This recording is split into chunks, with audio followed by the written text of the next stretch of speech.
Let's podcast alongside Joe Giglio. I'm Joe Ovies inside the Eford Studios, downtown Raleigh. Thanks to Empire Properties and thanks to Copiers Plus for sponsoring Ovies and Giglio. Check them out online at copiers-plus.com. You're at that time of the year. You're trying to save costs. You're looking back on how things have gone. You got to save up for a big Christmas present or something like that. Maybe a huge Halloween outfit, the biggest turkey ever for the company party. Thanksgiving. Well, I bet you could probably save enough to buy several turkeys when you get a document and print assessment from copiers-plus.com. I feel like we need to come up with a jingle for Copiers Plus. Add that to the stack of things. Just a little tagline, just a little, you know how like Costanza is like Costanza, something with Copiers Plus. Well, so you've been obsessing over the iMovie bumps. Because you get free. They're free. Right. They're rights free. And I don't know. It's like, do you have a playlist that are you driving into work listening to iMovie? Collins Avenue is the best one on there. And now this Sprightly, which is only 6 seconds. For those who are not familiar with Collins Avenue, because I do bring it up every so often. But which one are you going? Short or medium? Oh, that's medium. Yeah. This is good shit. This is the long. This goes 30 seconds. This is like Chips, like Ponch and John, 7 Mary 3. You like the medium. The medium. A drop.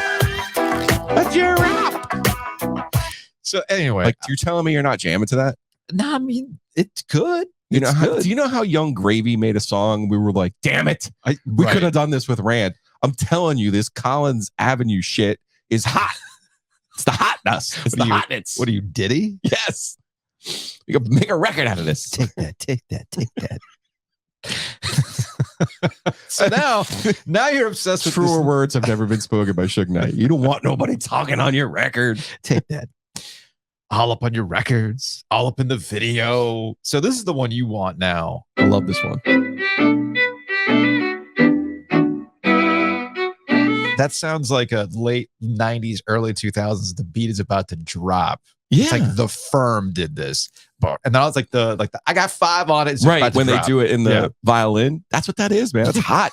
I'm so mad they only have 6 seconds of Sprightly. I want more Sprightly. Why are they depriving me? So I got bored last night. And there are 2 things that came out of my boredom. One was a deep dive on the Panthers and the draft and this comparison to the Dolphins, which we'll get to here in a second, plus some updates on the Panthers.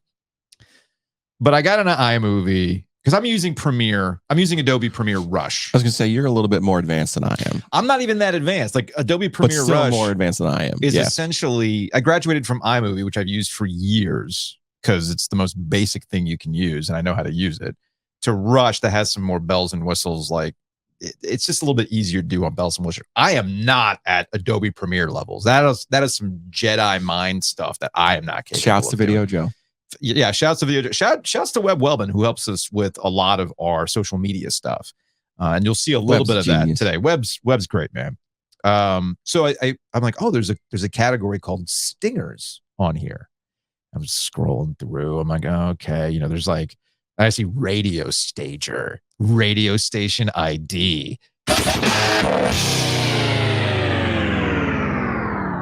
I mean, come on. Is that the most cliche rock? To the voice, man. Come on. It's just like we got Led Zeppelin, Black Sabbath, and more. It's October on the OG. Right? The future of rock and roll. No. Every radio station is the new. The new OG. We're going to say that for 18 months. You're listening to the new Ovies and Giglio podcast. And then, of course, you got these IDs. I mean, come on now. Oh, that one's definitely like your station ID. You got to get the call letters in there. Well, now take a break for station identification. WWOG, Raleigh, Durham. That's what that is. Can we be based out of Garner? Yeah, we could. Yeah. Oh, that is such news station right there. That is, for weather, traffic, and more. WWOG. Weather on the threes. Anyway, have we goofed off enough?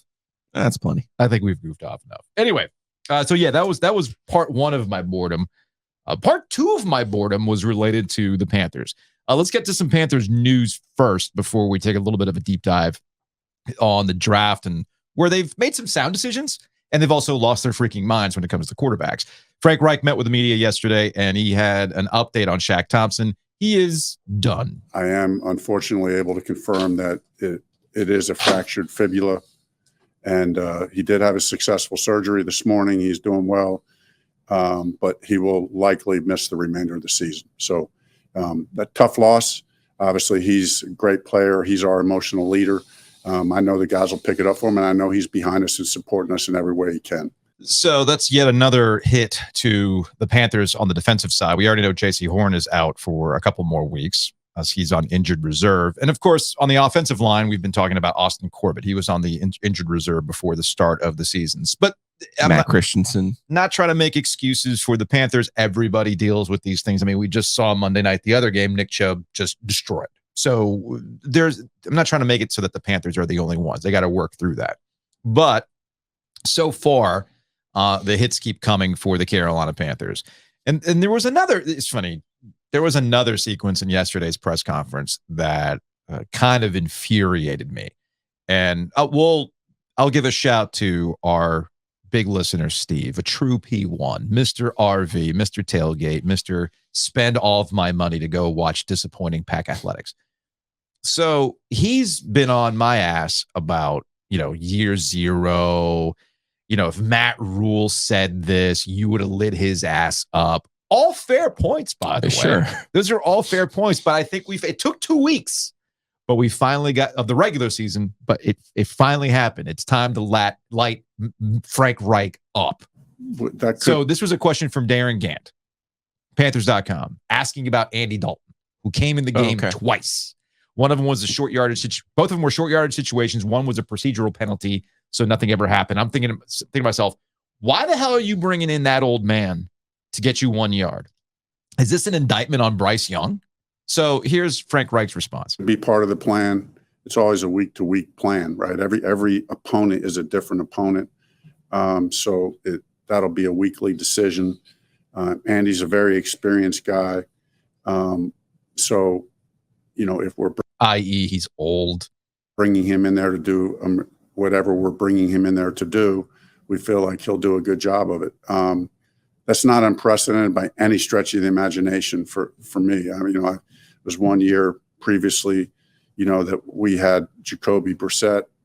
We brought him in on some short yardage situations to do a variety of things. And I know you guys can understand why I don't want to go into I don't want to say there's a lot of different things we could do, but like super secret information as to when I'm going to bring in the old guy to get me a yard. I just feel very comfortable in Andy, and some of those things you just want to limit the exposure of Bryce. Okay. You're comfortable with Andy doing it. You don't want to put Bryce Young in those situations. Is it because you don't think Bryce Young can do that? Do you not believe in the offensive line? Are you sending Andy Dalton out there as like some sort of sacrificial lamb? If he gets hurt, it's fine. He continues real quick. And Bryce can do any of it. Well, then why aren't you having him do it? Because that's really what the indictment is. But you got an experienced veteran. There's no golden rule that says he can't come in and play a couple plays in the game. I mean, look what the Saints did. I mean, I know Taysom Hill's a different story, but why not do that to a lesser extent if it can be utilized in a positive way? Andy Dalton is not Taysom Hill. Taysom Hill is a very specialized sort of backup quarterback. And when you remove the stupidity of Sean Payton talking about how he could be a franchise quarterback, I don't knock the usage of Taysom Hill. If you want a Taysom Hill type to help you out in those situations, well, then go get you a Taysom Hill type.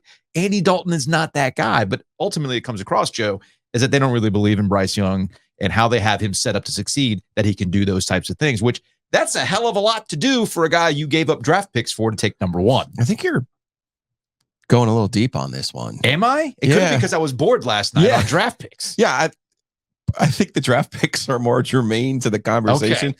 Do you know what this is? I didn't like this. No, I know, but you know what this is for real? What is this? The NFL makes these coaches talk every day now. Yeah. Right? Yeah. So at some point, you're going to be asked like a really question that has nothing to do with nothing. Fine. Right? But you know who this fault this is, actually? This is the Eagles' fault for putting in that play where everybody bunches together and they push the pile. Yeah, the tush push. So I could get behind, hey, I don't want to put my fragile little sweet prince, as Dimitri calls him, into this scrum. I'm okay with that. Right. You know who I would rather see do that, though? Miles Sanders. Yeah. You know, I mean, paid him all this money. If you're gonna practice something and you're gonna use a special package, then do it that way. Okay. Don't just bring Andy Dalton, who would confuse no one as a runner certainly at this point in his NFL career. But you're getting upset about something. Or go get Cam again. You're getting upset about something that is basically like, hey, we have to talk about something today because the NFL says we have availability. Then you know what I would rather Frank Reich do? Yeah, but you know what I'd rather him do? I'd rather him pull up an indictment of Bryce Young, though. I would rather him pull up iMovie and go through some stingers. Sprightly. That's what I would rather. Sprightly on that ass. Yes. Hey, Frank, what's your favorite iMovie bump? That's what I want. Every conversation we have about the Carolina Panthers is brought to you by Graffiti. Go check them out at downtown Cary. Great location, a bunch of TVs, everything that you need. And Tuesday nights, which was yesterday, that's the break-even night, but the bourbon specials don't stop there. They'll have some more bourbon specials this Sunday, again, with all the games on the televisions. And if the games get a little bit boring, no big deal. They got axe throwing. I know they got all sorts of other specials. PBR is the one who does their axe throwing league. So somebody from PBR typically is there. I know Catherine from Sierra Nevada was there last week. So all great stuff over at Graffiti. So yesterday's conversation. Yeah, you want to get mad about the Panthers? This is where we get mad. No, let's not get mad. So yesterday on yesterday's show, you brought up the Dolphins and how they've set things up for Tua Tagovailoa, and you and I are in agreement.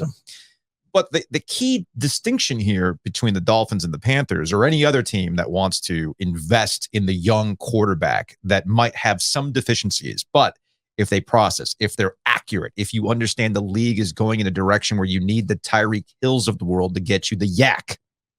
Well, the Dolphins went about it and hit in the way you should. Whereas the Panthers, as I mentioned yesterday, are having several bills come due for them, and it's limited what they can do to get better around Bryce Young.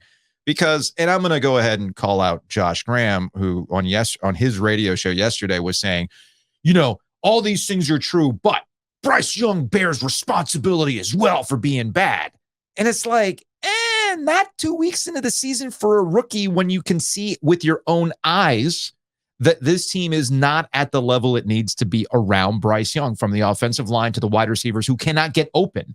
Pro Football Focus put out one of those little charts about, wide open windows and completions with wide open windows. You know who's in the corner with the least amount of wide open opportunities and the inability to connect? Was Bryce Young. Like he's on an island. That's how bad the Panthers have been so far this season, 2 weeks in. So how did the Dolphins get here? The Dolphins got here thanks to a blockbuster trade in 2019 with offensive lineman Laremy Tunsil. Okay. Laremy Tunsil got to the Houston Texans in return for first rounders in 2020 and 2021 and a second rounder in 21. So those are three prime picks. Yeah. That 21 first rounder ended up being a number 3 because the Texans sucked. The Dolphins then flipped that with the 49ers, who moved up to get Trey Lance. They moved back to the 12 spot. They added a first and third rounder for 22 and then a first rounder in 23. But the Dolphins were not done. They actually made another move in that draft to move back up and take Jalen Waddle. Key piece to what they're trying to do with Tua Tagovailoa. That 22 first round pick they got from the Niners, they used that and some later round picks to get Tyreek Hill from the Chiefs. And then later in that season, they added Bradley Chubb with those collected draft assets. They felt, all right, now we got to get better defensively, so let's go bring in that Pac Pro. Now, to be fair, you got to hit, man. You got to hit. And the Dolphins seem to have hit, and provided that everyone stays healthy, hey, they could get pretty far in the playoffs. They could win that division. Meanwhile, the Panthers from 2019 have essentially stepped on several rakes. So let's go back to 2019. It's funny. You mentioned how the Marty Hurney is really good with that first pick. Yep. And then after that, things get a little squirrely. Correct. That tracks. 2019, Brian Burns. At 16, man. Hey, man. That's a home run and a half. That's a grand slam. That is a hell of a pick. However, they took a flyer on Will Greer in the 3rd round to be Cam Newton's backup. Lost cause. And actually, the less said about the 2019 draft for the Carolina Panthers, the better, okay? 2020, Derek Brown. Hey, man, hell of a 2022. Hell of a scene with Michael Thomas after the loss in Monday night in the tunnel. Okay, now, though we get into 2020, that's a Matt Rule draft. That is a Matt Rule. No, I know. I'm not assigning this one to that's fine. To Marty. I'm talking about Panthers in general here. In general. All right. So Derek Brown, good pickup. But they also went with and that was over real quick. That was over Jordan Love. Jordan Love was available in that draft. Okay. I'm pretty sure. No, Jordan Love was not available in that draft. There was some talk about Jordan Love getting traded, and they could have made a move to get Jordan Love, but they took Brown in 2020. They took all defensive players. Yes. At the time, if we could relitigate this, the one player I thought they could have taken, who I maybe should have taken, was Isaiah Simmons, and obviously he's been let go by the Cardinals. So, at the time, you're going, oh, okay, the receivers that were taken early in that draft were Henry Ruggs. Yikes. Oh, wait, Jordan Love was in that 2020 Jerry draft. Jeudy. Yeah, but Jordan Love was a guy that the Packers went back in and took. Yes. He was not someone beforehand. Now, hindsight, right? You had DJ Moore from the previous year. You're not going to take a receiver, but woo boy. CeeDee Lamb at 17, Justin Jefferson at 22. You're going, yikes. They took Jeremy Chin. That's hindsight.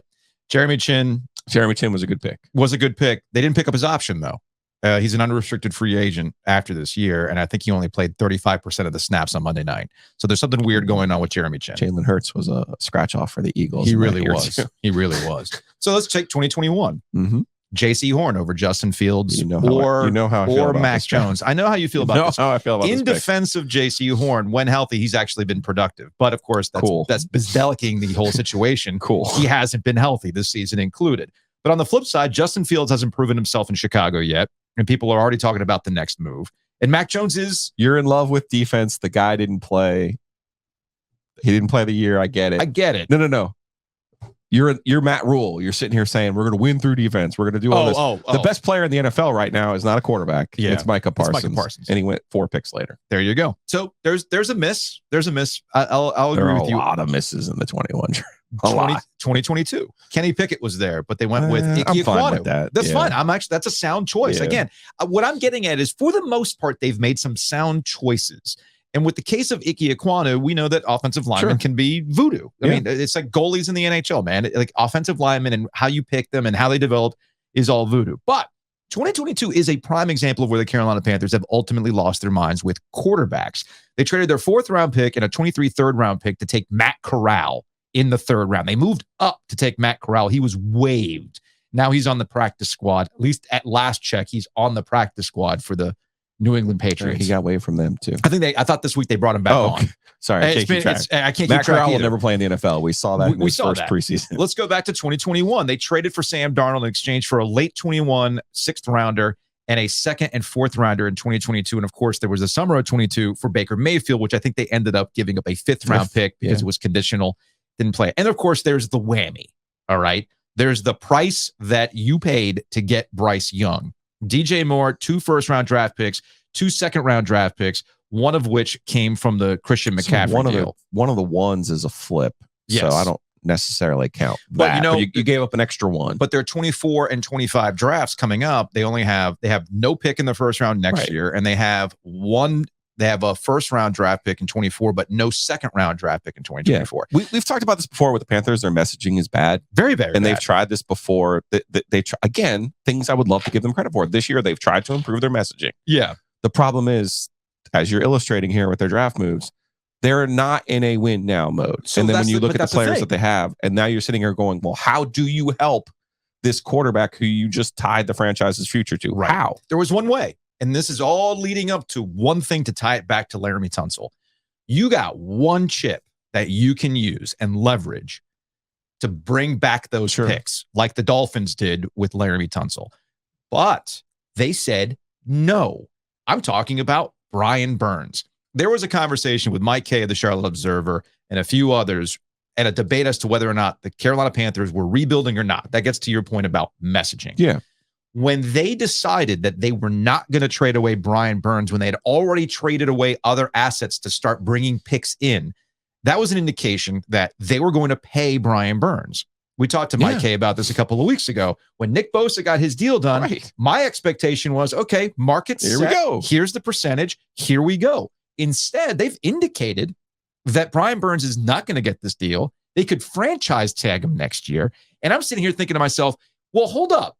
If you weren't going to pay him, which I was in favor of, I was in favor of them not making that move and actually locking down Brian Burns and not moving giving forward. up the player. Yes. Don't give up the Agreed. player. You got this guy. Don't give him up.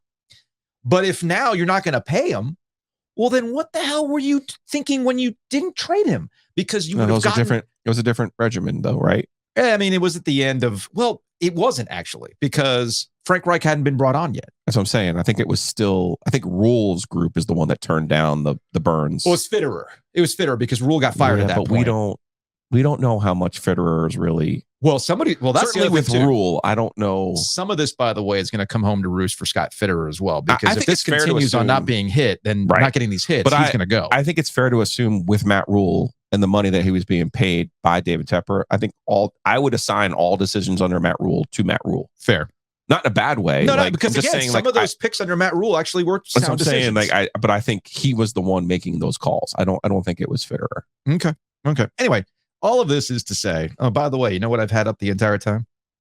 I've had wait, what am I doing? I'm screwing up everything. What would you say you do here? You know what? I've had the Law of the Wolf logo up the entire time. That's okay. Yeah, we have a great episode today. I know. Posted on the YouTubes. Mike Archer. Great conversation. I was going to say, let's just go ahead and do that. Housekeeping. Let's talk about your interview with Mike Archer. Yeah, I just looked down at StreamYard. I'm like, have I had the Law of the Wolf logo up the entire time? Are you just making people wait for the Sebastian Aho interview? We're doing a normal show. Okay. You're just making them wait, though. Yeah, I mean, if they want to scroll to it, they can. Oh, that's a thing. You're right. Yeah. Forgot. Yeah, man. So I'm anyway, excited. So all the things. You talked to Mike Archer. I did. Former assistant at State, obviously. Former assistant at Virginia. We talked a little bit about the challenges of being Virginia football. Mm-hmm. Talked a little bit about some of these defensive busts that we've seen. Yes. Not only from NC State, but across football. Mike watches so many different things. He was down at that Miami Texas A&M game. He had some interesting observations from there. So loved catching up with him, and catch that on Law of the Wolf, Apple, Spotify, the Googles, wherever you get your podcasts. I love my conversation with Mike Archer before you hit record. He always gives me the Miami skinny. Yes. I know he was just there as they were honoring that 83 team. So that's pretty cool. And yes, speaking of the Panthers, if you want some more insight, you can check out Young Gun with Dimitri Ravanos and Lauren Brownlow. We've got a new 919 Vice podcast coming out your way this week as well. We're actually talking about coffee this week on 919 Vice. Yeah, that'll be a little. It's my number one vice. A little counterculture out of Durham. We'll have some fun with that. Give me some supplies. Yeah, speaking of give me some supplies, you know how OG Media LLC is official? Yeah. How? Got the invite to the NC State Fair Media Day. Let's go. Yes. I'm very excited about this. I'm actually going to start preparing now, because every year my stomach is not going to do a cleanse. I might. Yeah. Didn't you do like a liquid cleanse for a while? Or you went like no beer? No, I had. I went no, but no. Have you ever had a colonoscopy before? No, I never had. You're not there yet? I'm not there yet. Next year I will. Yeah. I think now when you turn 45, they want you to do it. The cleanse is actually, some people don't like it. Yeah. Because basically you just spend 48 hours on the bathroom. Yeah. But I was like, okay. I mean, it's your routine before we hit record. Yeah, I mean, a big thanks to Hometown Realty for sponsoring Ovies and Giglio. Check them out online, myhtr.com. Maybe you live in a house where, your bathroom's just not doing it for you anymore. You can find the throne of your dreams. You got to refinance. You got to renovate. You got to get ready. Or you can just go find one. Go find the throne of your dreams. You're going dreams. through all of this renovation Finally, stuff. I finished it. Finally. All done. Okay. Dude, don't get me started. You got rid of the beer fridge, man. A new fridge is coming. That thing was a classic. Yeah, it was an old GE that had been there since the 80s. The classics never go out of style, nor do real estate agents, nor do my Hometown Realty. Go to myhtr.com. My new fascination with myhtr.com is the mortgage calculator. Oh, yeah. If you're a first-time buyer, you're trying to figure these things out. You can actually, that's actually very helpful. It's intimidating. MyHTR.com. Also, Whitaker and Hamer can close that house for you. They could also come up with a contract where the kids cannot use your pooping throne at any time. You sign this contract. You have your own bathroom. Stay out of my bathroom. That's my toilet. Closing is for closers? Sure. Is that a thing? Yeah, why not? Yeah, Whitaker and Hamer, the world's greatest URL, wh.lawyer. That's really all you need to know about Josh and Joe. Smart enough to come up with wh.lawyer. Also, big thanks to Hayes Mosquito Authority, Pest Authority, which gets us to our Sebastian Aho interview. So Mosquito Authority treats my yard. It does the job of keeping the mosquitoes at bay. And Pest Authority can take care of the critters inside the house. That moisture barrier is key, especially in the summer months when it gets really, really rainy. You don't want things getting in there. So so where I live over in North Hills. And Sebastian Aho randomly lives up the street from me. Now, I know what people are thinking. Like, whoa, where does Ovies live? No, look, man. I bought a house from 1961. It's like a ranch from 1961. I also, there's absolutely nothing wrong with your neighborhood. Yeah. But I think he was also like a 19-year-old who bought a house. It's totally right? What it is. Like this isn't like, okay, so this isn't Glenn Wesley, like moving into like, the super duper ritzy part of Wakefield or something. right? Like I think that's what your automatic assumption is. Like, oh, Ron Francis or Jim Rutherford owned this palatial estate on the 9th hole at Wakefield. And you're like, oh yeah, that's where the guy who runs the Hurricanes lives. Which I hit a couple of times for Kane's media days where they used to do golf. But golf I think this was more of like a 19-year-old from Finland who knows nothing about nothing. Was like, oh, okay. Somebody was like, hey, here's a house. Here's a great house. No, inside the Beltline. It's a great investment. So here's boom, the thing. You're on your way. So here's the thing. The way this worked was I hit up the Carolina Hurricanes and shout out to Mike Brown. I said, hey, now that we kind of do what we do, I can either go to the arena and we can set up some interviews when everybody comes back into town, or hear me out. Why don't you just have Sebastian Aho walk down the street? I'll have everything set up in my backyard, and then we can have a nice conversation with him. And I also have this finished throwing game that did you tell him that we would be playing for $500,000 in Mulkey? I did not tell Sebastian Aho that. I told Mike Brown that we were going to have that game. Also, that Ethan Hyman from the News and Observer was going to be there taking some photos, which if you're watching on YouTube, you can see some of those photos that he took as he was walking to the house. So he comes back there, a little bit of drama though, because I apparently unearthed some carpenter bees. So I didn't want to have an incident where Sebastian Aho is missing the front end of training camp because he decided to come over to my house and get bit or stung by some bees or something else. That would have been big Seinfeld Curb Your Enthusiasm energy for him to get. Why did Aho miss the first month of the season? Well, he had an allergic reaction to being stung by a bee while filming a podcast. That would have been a problem. So you and I picked up my patio table, brought it back to where the fire pit area is, which I kind of did during the pandemic. It was nice. Oh, that's right. I had the tiki torches going. It was great. Apparently, I was really into it because I was breathing, dude. I don't even know this. Well, you had headphones. I didn't have headphones. I put Adobe Audition into overdrive with this conversation. So enjoy our conversation with Sebastian Aho. And be on the lookout for our YouTube channel where we will have the game of Mulkey championship. The championship between Giglio and Sebastian Aho.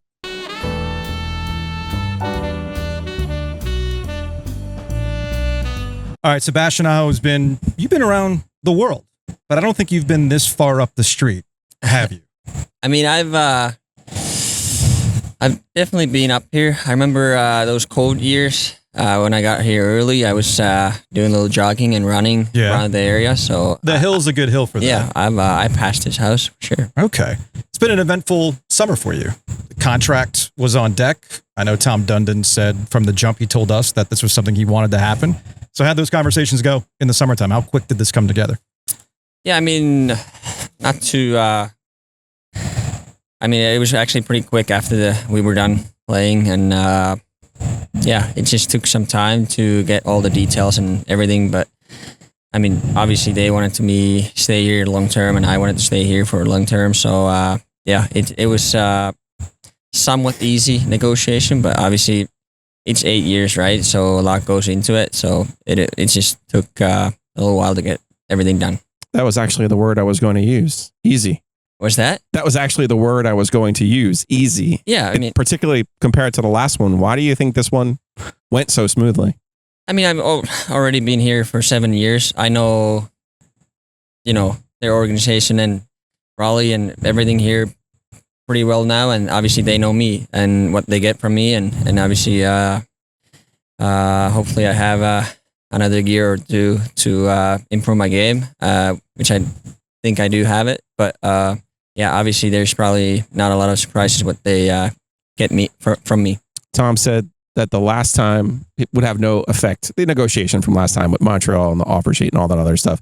He was confident that would have no effect on this time because it's business. Is that something that you learned the last time around? Yeah, I mean, it was just completely different situation, obviously. It didn't affect either way, which is, I mean, they're professionals too, right? They run pretty big business here, and obviously they've done really good job so far to, building the franchise and building a team that is a competitor every year, and we're contending to win a cup, right? So as a player, it's a great place to be, to be in an organization that really wants to win and are willing to, do the work and put the money into to at least have a chance.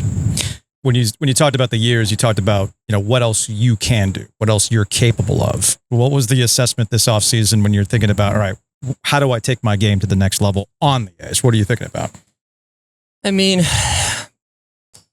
I still think I'm, physically I can take steps and be stronger, faster, all that stuff. So in the offseason, you work. It's kind of a boring answer, but you work on everything, right? You try to, lift more. You're gonna try to, run faster, skate faster, jump higher, all that stuff. But yeah, there's definitely a few things, especially on the ice. I've been trying the last couple of years to improve, my shot and thinking where I'm usually taking those shots when I'm scoring goals and all that stuff. So obviously, 7 years in the league, they know that a lot of my goals are kind of like similar and where I'm shooting the most. So there's, just trying to improve those areas, and obviously maybe something that I'm not as good at. So I'm just trying to improve on those things too. You said it's a boring answer. I mean, it kind of. Yeah, so how do you mentally? You say it's a boring answer, which makes me wonder: is there how do you push through? Like, all right, I got to do this again. I got to do this workout again. I got to get back on the ice again. How do you push through that? It's after this many years of doing it. Honestly, ending a season like that, somebody else puts end of your season. Mm-hmm. It's not really hard to find the motivation to go to the gym, and you don't want to end the season like that. Obviously, it's you want to win every year. It's tough in this league. There's a lot of good teams, and pretty much every team has a chance to do it. So, but yeah, just as an athlete, as a hockey player, you start thinking what I could have done better and stuff like that. So yeah, it definitely hurt and kind of gave me a lot of fuel to go to the gym and use that as a weapon. 7 years. I mean, are you an old 26 or a young 26? I don't know. You tell me. You look amazing. I mean, it's time flies. It really feels like it was like yesterday when I first got here. But I guess when the older guys tell, a lot of times they tell me that you gotta try to enjoy the moment and try to enjoy the whole career when it lasts, because it ends pretty quickly. So yeah. You've been here 7 years. You've got your Finnish crew, but what have you found in the Triangle? Have you found a taste of home? Have you found a place to go eat? Have you found somebody at the UNC or NC State who teaches Finnish? What have you done to try to find a little bit of home? No, I mean, it definitely feels like home to me. Always loved living here. I do have my go-to restaurants and all that stuff, and But is it Finnish? What's that? Or is it from Finland? Is it Finnish? No, no, not Finnish. No. Is there a Finnish restaurant around here? There's no Finnish restaurant. No. But there's some Finns around here. A few years ago, a lot of them came to one of our games, and kind of surprised how many people from Finland actually live. Is there such a thing as good Finnish food? Oh yeah, yeah, big time. Fish? What is it? Fish, yeah. Actually, it's called salmon soup. It's kind of sounds kind of weird. Tastes delicious. It's my favorite food. Now, do you make it? I was gonna say, do you cook? It feels like a no. I could make it, but it wouldn't. When mom cooks it, it's just way more perfect. What have you adopted that's local, like sweet tea or barbecue? Yeah, I do like barbecue. We do that a lot back home too. So, I don't know. I do like a lot of stuff here too. So yeah, it wasn't too much of an issue to get settled here. Okay. So you talked about young 26 versus old 26. With that contract, though, I got to imagine with the length of the contract and as you have elevated your game, there's a leadership expectation that comes out of this too. This idea that you take over this team. This will be your team going forward. Do you have conversations with Jordan Stahl about that? Do you talk to Rod and Jordan about just what that room is like and the voices in the room? Yeah, I mean, look at that bee. We're doing this outside. If you're listening on the podcast, Sebastian Aho lives up the street. I was like, rather than going to the arena, XYZ, just walk down the street. We'll have everything set up. No, this is great. This is great. But the bees, I'm a little worried about the bees, but we're good. We're good. They'll get me. No, they won't get you. Where were we? Leadership. Leadership. Yeah. Leadership. I think that's just more natural thing. Obviously, I get to look Jordan Stahl very closely. I sit next to him in the locker room. I was able to look up Justin Williams, obviously Roddy himself, kind of a ultimate leader, I would say. I just try to learn from each guy and actually every player that there's in the locker room and in the team to, what could I, learn from them and stuff like that. And obviously my English got better, so I can have a conversation in the locker room and all that stuff, which helps a lot. Yeah, obviously. So, but yeah, I think it's more of a natural thing. I think you can't really force it. It's just I think, and I do think that over the past years, I've taken some more leadership on the ice and the off the ice. So hopefully there's more to come on that too. Was it difficult to learn all the curse words in English? No, they are probably the easiest. You heard those ones the most on the ice? I guess, yeah. Depends how we play. So, do you swear people out in Finnish or English? Actually, on the ice. When you're in the heat of competition. On the ice. I think as of now, it's a 50-50. Okay. Yeah, I don't... Both, yeah. If you know them, maybe you give it...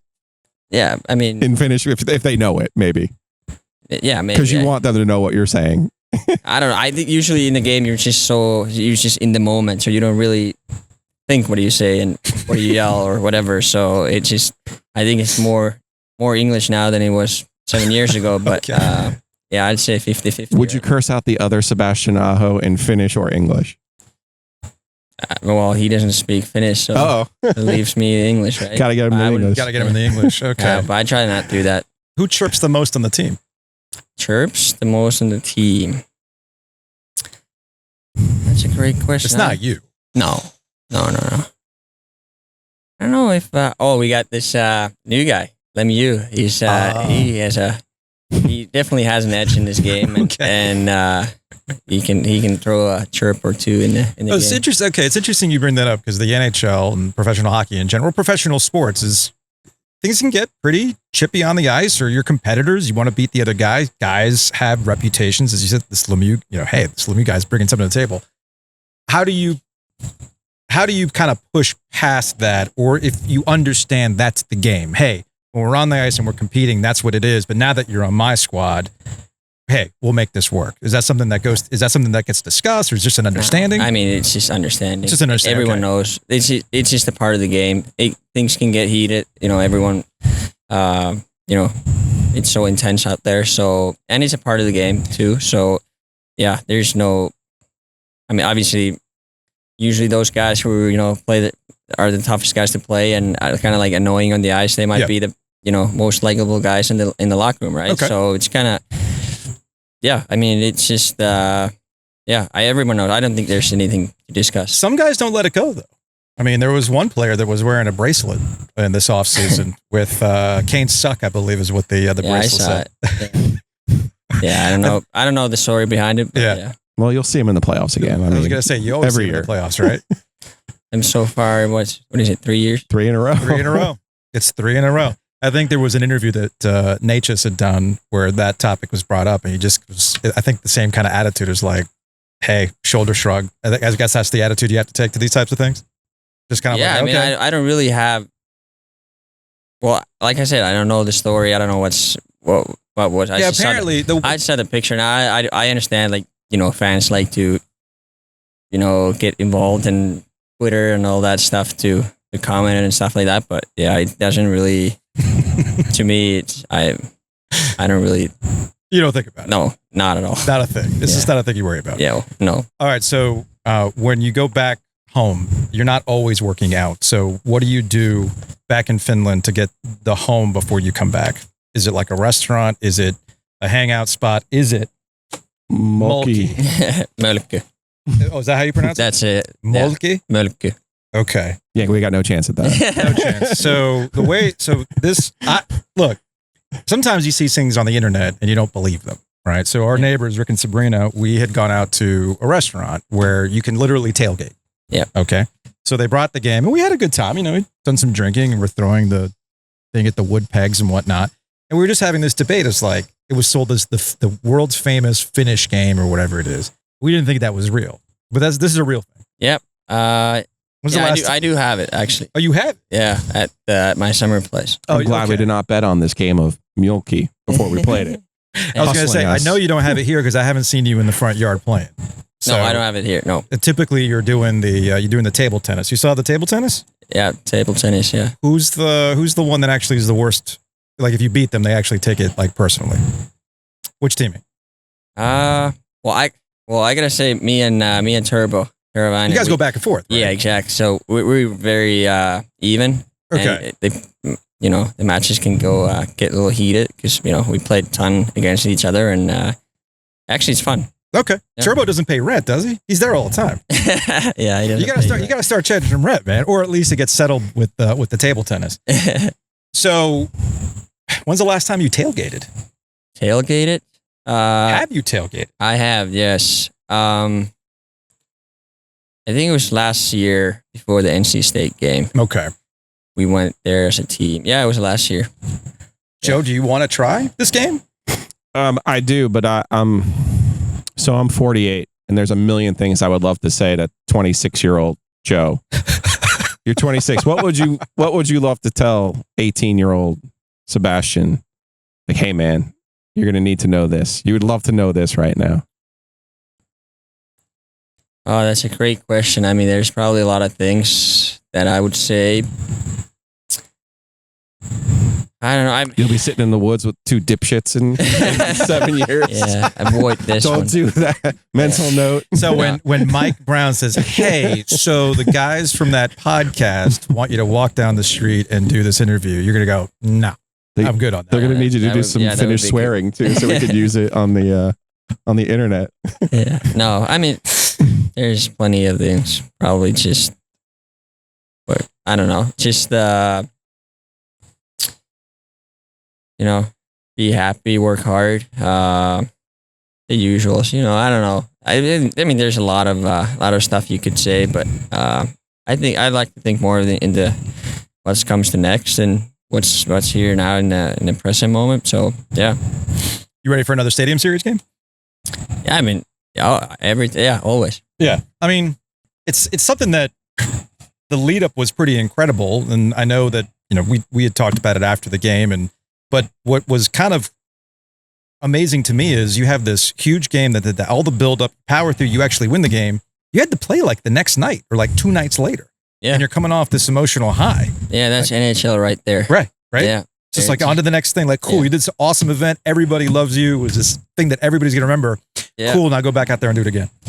Yeah, I mean, that's the beauty of the league. Yeah, I mean, obviously, win or lose, play bad or good, you just have to, reset yourself and do it again. So you'll get plenty of chances to, redeem yourself. And yeah, I mean, that obviously, that was a huge win for us. Obviously, the home crowd, it was nuts. But yeah, that's pretty,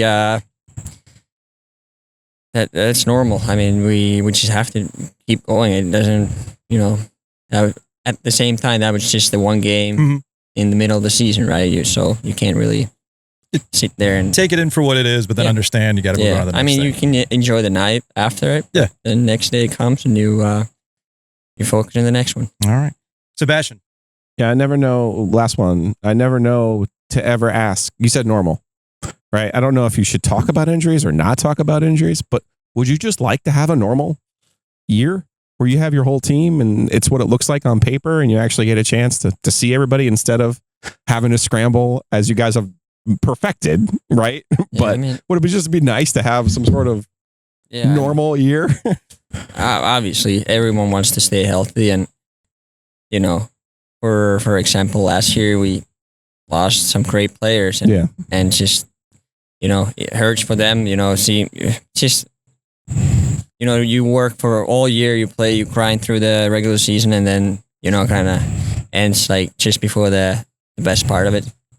Playoffs, obviously. So that's very unfortunate for the team, but especially the guy who let's say Sebastian Pacioretty last year. It was it definitely hurted us, and but yeah, hopefully we'll stay healthy. Yeah, I don't know. Is it good to talk about it? Bad to talk about it? You knocked on the composite wood, so you're tried it both ways. You just ignore it, but it's like, man, we talked about it with Roddy, and he was like, "Yeah, that's what I'm trying to tell people. Like, we would like an actual kick at this thing as the full group, because I feel like in all of Roddy's years that hasn't happened, particularly in the postseason. It's like always one or two guys that you're like, oh, that's what we need." Yeah. I mean, that's And your question, I don't usually like to talk about it. The injuries. No, I know. Some people are different. Want to. Heck, I'm sure Aaron Rodgers would love to talk about injuries now if he didn't before. Yeah. Right? Get it all out there in the universe. Sebastian, we appreciate you walking up the street and spending some time with us. The season's right around the corner. Give him his gift on camera. Oh yeah. So here you go. So we, you guys I still don't know who these guys are. Yeah, you barely see us at this point in time, but we're going to give you an Ovies and Giglio hoodie with the ice caps logo inspired thing. Thank you so much. So we appreciate you coming by. I don't know. Maybe we'll see you wearing it. Maybe we don't. I have no idea. By the way, you're home for Halloween, right? I have no clue. I looked at the schedule. You guys have like a break. Okay. So are you going to do the mistake of leaving the candy out there with no supervision? You know what happens, right? In this neighborhood. Yeah. It's gone. Yeah. Like, it actually happened to me before. So lesson learned. Most likely going to do the same mistake. I doubt that I'm going to spend Halloween at my house. So because that happened one time, and I give it to the neighbor to hand out. There's that, but I remember there was a Halloween where once people figured it out, everybody was coming up for pictures, my kid included. So, which we appreciate that. We appreciate that. Sebastian, thanks, man. Thank you. Thanks for having me.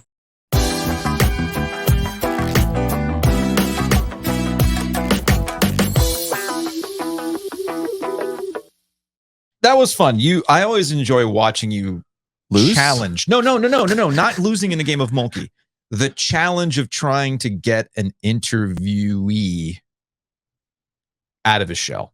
Yeah. You try. I do. You try. You do your best. Got to get other ansers, right? I know. But you also have to make him think somehow. I know. I'm in total agreement with you. I got him a little bit with the 18-year-old. He's like, yeah, you put him through like an existential life. Like, what have I done with my life? Actually, he's done some pretty good things with his life so far. A lot of expectations for the Carolina Hurricanes going forward. My house, I'm insured by State Farm. Maybe you should be insured by State Farm. Matt Davis out in Garner will save you some money right now. Give him a call at 919-779-8277. InsureGarner.com. TheOGInsurance.com. Can I make an admission here, a confession? Yeah. I have a new favorite listener. Yeah. His name's Troy. Okay. He emailed us. Hey, just want you to know, your State Farm ads just saved me a ton of cash. Hey, we're here. We're very useful. He checked out Matt, gave him a call as we've advocated before, moved his cars, his home, his umbrella policy, and he saved about 40%. You could do the same thing. Give Matt a call, 919-779-8277. That's 919-779-8277. I'm about to play a lot of golf with Matt this week and then the week of the OG Golf Classic. So, I mean, this made my whole year. Like, I can't be hanging out with people who are sponsors with us and they're like, hey, man, I'm giving you money. Can we get something in return here? I got you, Playboy. It's right there. Right there. It's right there. Thank you, Troy. We also give you discounts. Go to homefieldapparel.com. Use that promo code OG23. I got all my toys here.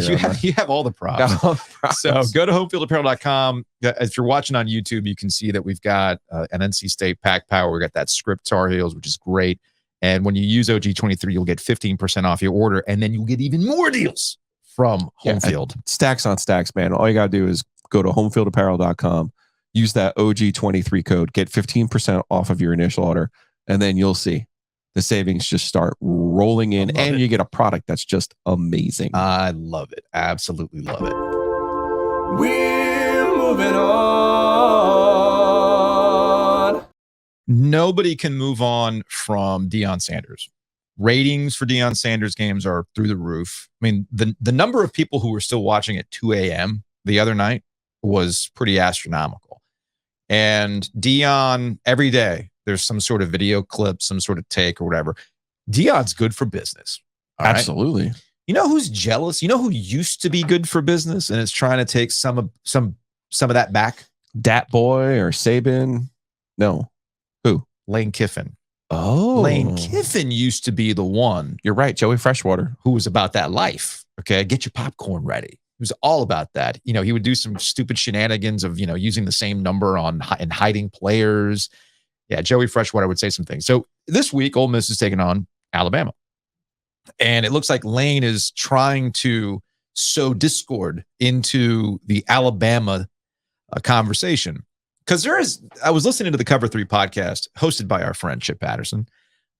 Big Bud energy the other day, too, with his top 5 SEC non-conference wins. That's one of those things where it's like, as many times as we talked about it, I'm like, damn it, why didn't I think of doing something like that? But that's why Bud's the best. So they were having a conversation about Milroe and what had happened this week. He didn't suit up. He didn't play. There was some conversation. He was in uniform. He just didn't play. He didn't play. And there's some speculation that he was suspended. It was this business about how the team doesn't actually believe in Milroe. They wanted the older guys. But of course, Alabama's got a complete weird quarterback situation. And that the reason why he didn't play, again, this is all speculation. The reason why he didn't play, and he's been reinstated as the starter after they got through South Florida, was because that was the example set. Okay. And apparently had something to do with the reaction of getting competition from the other QBs or whatever it is. Again, all that stuff is speculation. Lane seems to have taken this opportunity to add even more drama to Alabama and Nick Saban when he said, yeah, I was watching the TV feed of the South Florida game, and I'm pretty sure I know who's calling the defensive plays and who's not, right? Pretty sure it's this other guy. It's really deep in the weeds. Really deep in the weeds stuff. I agree. This, of course, gets Nick Saban to respond yesterday saying, no, Steele is our guy who's calling plays.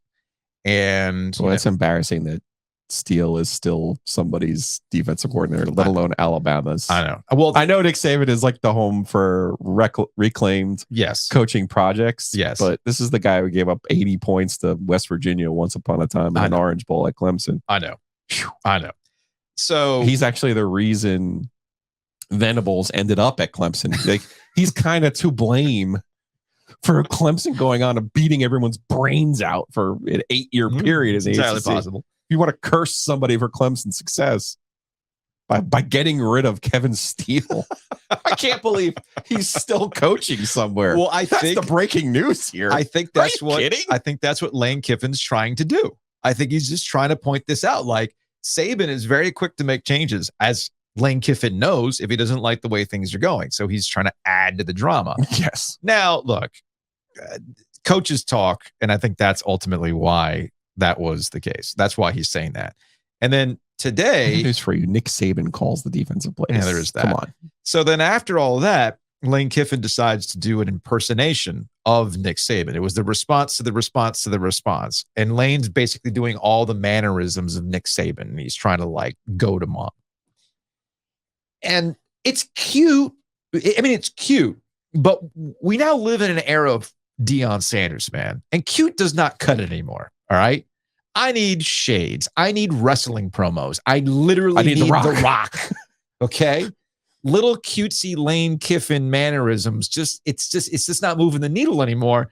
And making matters worse, do you think Ole Miss can back it up against Alabama this weekend? This year, potentially. All right. Does feel like we're getting the last stand though, the rattle though from Nick, which gets to the larger question. Who knows? Which gets to the larger question, and it's going to persist. Is this it for Nick Saban? Is he going to retire after this? Going to go out the wrong way? Yeesh. I mean, I heard this conversation on Cover 3 while I was spreading around soil conditioner in my yard. Mm-hmm. Had to get that clay breaker before soil conditioner. Basically, sounds like manure. No, it's clay breaker. Look, my yard gets dried out like hell, man. It's crazy. So Did you just make that up? No. So I was listening to the Cover 3, and they were speculating about Nick Saban going forward and all the drama and everything else. And I forgot which host it was saying, nah, there's no way Nick Saban goes out like that. Like, man, we just saw Roy Williams go out like that. So the coaches will decide when they feel like it's time. I think there's a bigger indicator that Nick Saban's wrapping things up and he's getting ready for his next transition in career life. Steele is calling us. There's that. He's doing weekly hits with Pat McAfee. Oh, he's setting things up. He is setting it up for the next chapter of TV. He wants to do that stuff. I think he does. He does? I think he does. He wouldn't have agreed to Pat McAfee if he doesn't want to do it. He was so angry at the 2010 BCS championship game between Oregon and Auburn. Yeah. Do you remember him being on it at the halftime with Cam Newton just being like, can't believe Oregon and Auburn are playing for my title. What in the world? I think he's softened up a little bit. All of our conversations about college football brought to you by Wings Over. Check them out. Raleigh, Chapel Hill, Greenville. They helped us out with the OG Pizza Night. They brought that hot lemon pepper. Very excited about that. But they got a variety of flavors. And like you like to say, Joe, it's wings. It's wings. Yeah, man. Let's not get crazy here. Let's not overthink it. Don't need, like I was earlier. Great meat, great wings, good stuff, good flavors. Big Shouts was talking to a potential new advertiser. Yeah. And they were like, they have a product that's not exactly conventional. And I was like, yeah, I don't know. I can't promise you the same results as I get with the butcher's market and pizza, right? Immediate returns with wings. And he goes to me, hey man, I just bought wings for the first time since college because of you. He goes, I went to Wings Over because of you. And I was like, all right, okay. All right, that's fair. We'll take it. We can work on that. We'll absolutely take it. So do the same thing. Go to wingsover.com, order your wings. He's got free parking on Hillsborough Street. How hard that is to come by. Or if you're like me, you're going to be in Greenville this weekend. It's right there, right by Dowdy Ficklin Stadium. Wings Over in Greenville. Go check out all of Ryan's spots. I will be getting the sweet chilies. Hot lemon pepper. I subscribe to Matt Brown's newsletter, Extra Points, and he did a Freedom of Information Act with NC State to find out some of the behind the scenes with expansion. And it's titled, How Did NC State Communicate Why the ACC Needed to Expand? There's no smoking gun here. There's no like, all right, SMU is going to give us X amount of money, or we got guarantees that we're going to be a part of the AAU going forward. There was none of that. If anything, it ultimately reveals how the PR sausage is made. And on Friday, September 1st at 10:08 in the morning, ACC Director of External Affairs, Amy Yacola, hi, Amy, sent an email to the presidents and chancellors of ACC institutions offering a series of message points as a follow-up to the official press release from the ACC. Those points included 3 primary principles set forward by the ACC that are met. Financially, current conference members remain whole or better. Okay. The conference is enhanced and strengthened athletically, academically, typo. And finally, financially, now and in the future, that is PR buzzword speak. The increased membership enhances overall league stability. Again, what exactly does that mean? Is that an admission that they needed to add these 3 schools just in case they drop below 15? Is that what they mean by league stability? Hey, look, if Clemson, Florida State, and North Carolina leave, we're not dropping below 15. Is that what that means? I have no idea. And then also talks about talking points with the specific schools. Stanford and Cal bring national championship caliber programs in non-revenue sports. SMU is on the rise with a passionate fan base, incredible resources, and fertile recruiting, and is located in one of the country's top cities. I've been hearing that talking point about SMU for years. All right. Nearly 2 decades I've heard about SMU on the rise because they got oil money. But even with all that oil money, they're usually like the 5th most important program in that metropolitan area. So it's a classic Mean Girls, stop trying to make fetch happen. SMU finally found a sucker that was desperate enough to add them to the conference. I can't put it more bluntly than that. This just goes, all of this, and anyway, good work by Matt. It all continues, but we finally get to NC State specifically because he wanted to, if NC State would indicate why they flipped. Well, good. Well, first of all, good work by Matt. Number one. Yeah. Number two, this just goes to show you that Randy Woodson and Boo Corrigan communicate in other ways, which is things they learned during their NCAA investigation, which is things they learned from Carolina. Yeah. Don't ever put anything in an email. Yes. That's all this shows. So you're trying to tell me that Randy Woodson had no official communication with anyone who works at NC State or the board of trustees before they made this official decision. Yeah. That's complete and utter. That defies all laws of logic and reason. So he FOIA'd a very specific time frame. No, I understand see if there was that, a flurry of things going around. And the night before, on Thursday at 11:03 p.m., Fred Hartman, the assistant vice chancellor of university communications at NC State, sent a message to their PR Woodson, guy. Yes. Their PR guy. He's like, here's the proposed draft statement for you with the talking points, et cetera, et cetera. Here's the main paragraph that you should say, respond to emails that way. The next morning at 7:24 a.m., he forwarded that message to Boo Corrigan, the NC State athletic director. The conference insists that this remains confidential until the new members have signed the agreement. No announcement to the press, no response to the press until such time as this is final. So we need to wait for the green light from the ACC the next 1 to 2 days. Of course, it did not take up to 1 to 2 days. It literally leaked out that morning of what was going on. And Boo Corrigan added at 8:29 in the morning, tracking all already hit the media through Pete Thamel with ESPN. Absolutely no idea why nothing is sacred with information. Thanks for your leadership, et cetera, et cetera. Now, I found that part from Boo Corrigan interesting that he specifically calls out Pete Thamel because that's yet another show of how the sausage is made. They all have their guys that they release the brother information works to. For ESPN. I know. Boo understands all of this. I know. He understands all that stuff. So I just thought that was interesting from Matt to kind of have that sausage is made. But to your point, Joe, none of that stuff is going to show up in official university email. You talk about what happened with the NCAA. I can tell you that it started even before that with their former chancellor, how Randy Woodson got the job in the first place because Jim Oblinger, who was the chancellor at the time, found himself in a little bit of hot water through FOIA acts about people getting jobs, XYZ. So those things just kind of show you why this communication exists the way that it exists. It's actually how we got Butch Davis's second phone number. The burner? Back in the day. Because I knew the number.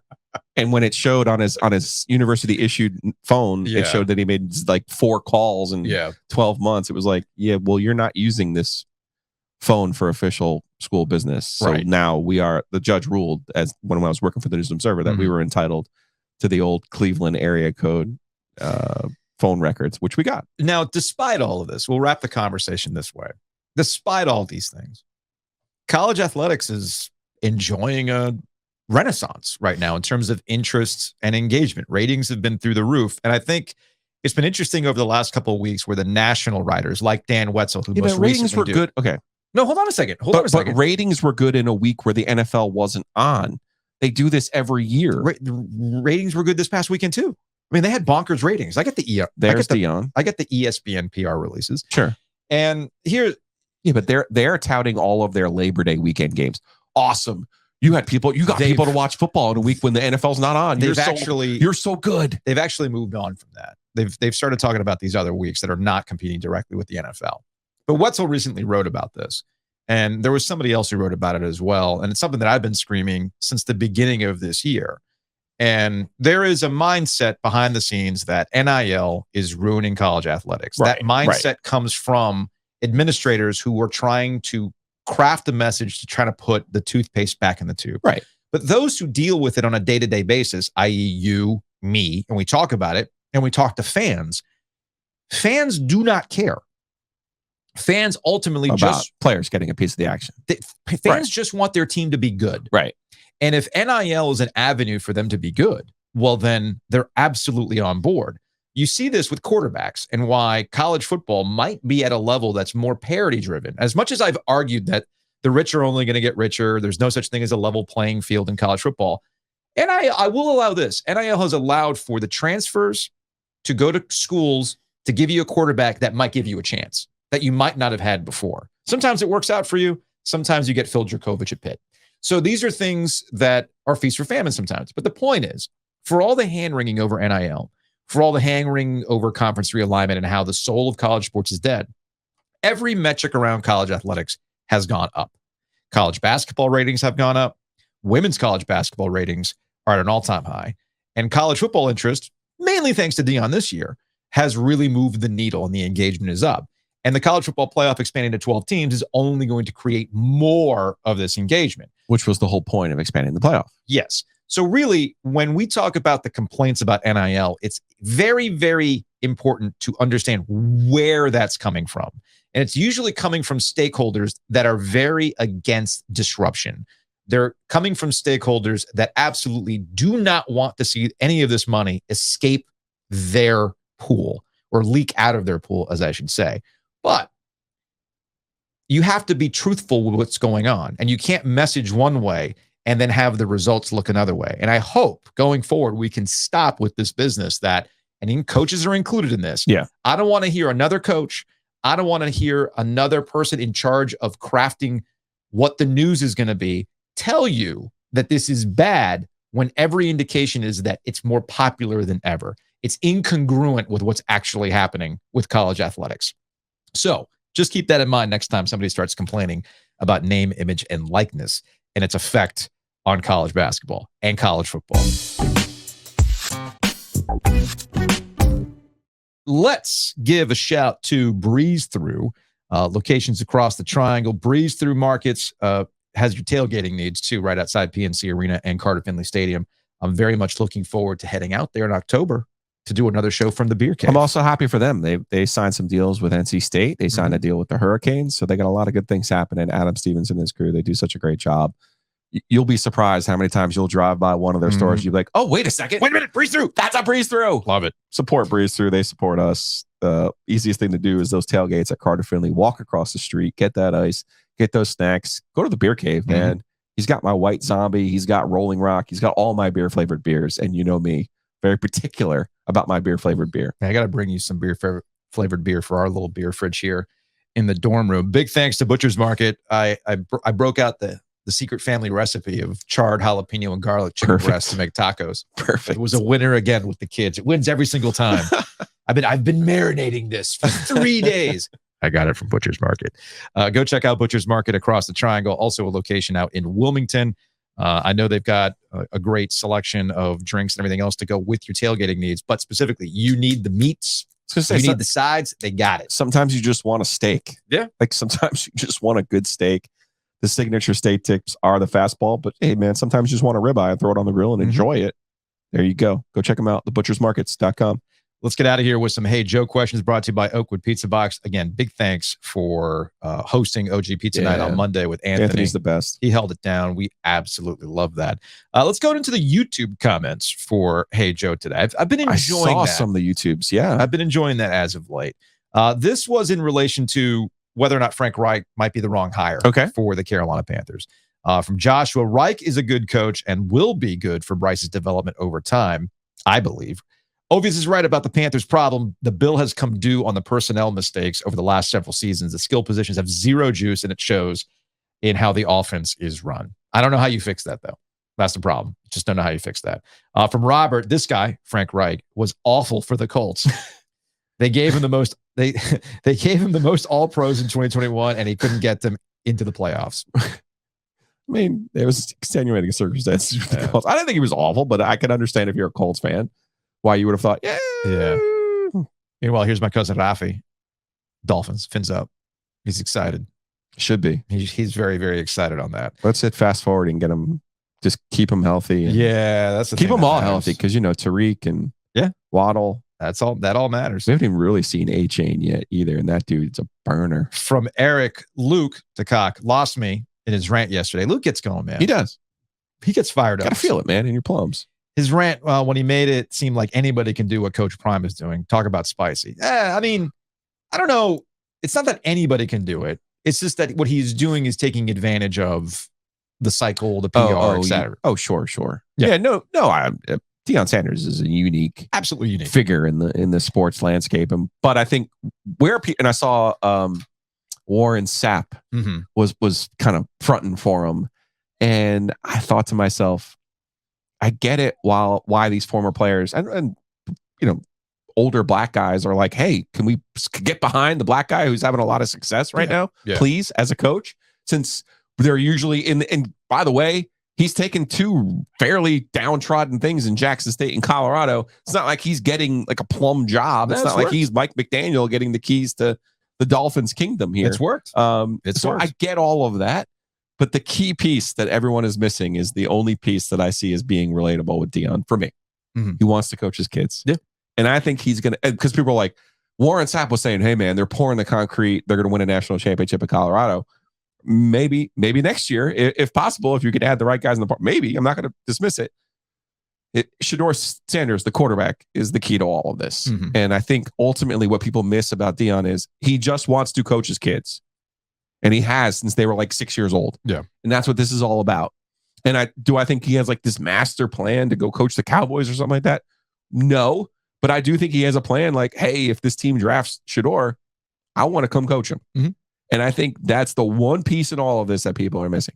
All of the stuff he's done, all of the things that Warren's happened. He was on with Jason Whitlock, just to give the right credit here to Sapp. What he was talking about was the way, because he went and he saw him. What he was talking about as a player, as a Hall of Fame player, was when you get players on your team to believe in you and play for you and fight for each other the way that DeionSanders has in a short amount of time at Colorado, and what he did at Jackson State as well, that you can go a long way in football that way. However, to quote my favorite quote from Debbie Yao, don't give me any of that coach 'em up stuff. You gotta have guys, you gotta have players. His son, the quarterback, Shedeur, is a player. He's a player. Travis Hunter, which sounds awful, lacerated kidney. Yeah. That sounds terrible, is a player. Shiloh Sanders is a player. The receivers who grew up in Florida that he knew and were playing for South Florida, used some NIL money, gets them at Colorado. Those guys are players. Yeah. And as Bomani Jones pointed out on our program, these are speed guys. These are small speed guys flying around. These are not big, like 5-star Texas A&M, let me go get the shiniest possible recruit that you can for the best the money can buy. Lastly, from Nick, I love Luke's Jekyll and Hyde personality. Sometimes you get Luke, sometimes you get the cock. Luke would like that because he came up with IC Commander for Tom O'Brien. Sometimes you get IC Commander, and sometimes you get Smiling Tom. All right, you want the outro? I do. You can give my outro? No. Did I add it there? Yeah. Well, this is your outro. This is what we're going to close. This is what we're going to close with. Okay.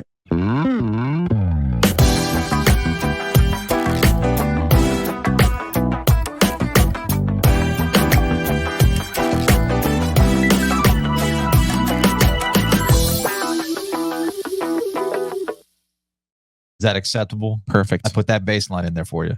Give me that radio stinger now. See you tomorrow on the OG. Hold on a second. Hold up.